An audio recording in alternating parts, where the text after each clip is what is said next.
Moshi Moshi! Bakit nga ba may bulsa ang brief? Shane nga pala! Bakit nga ba may bulsa? Brief ay nagbibigay ng tamang suporta sa ari ng mga... Anong suporta yun, Miss Shane?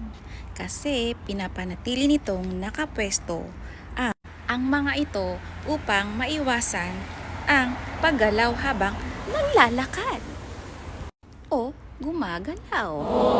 At ang bulsa naman sa brief ay tinatawag na fly o pouch. Bakit nga ba may bulsa? Bakit nga ba may bulsa? Ikaw, alam mo ba yung sagot? Dahil dito nakalagay yung asin.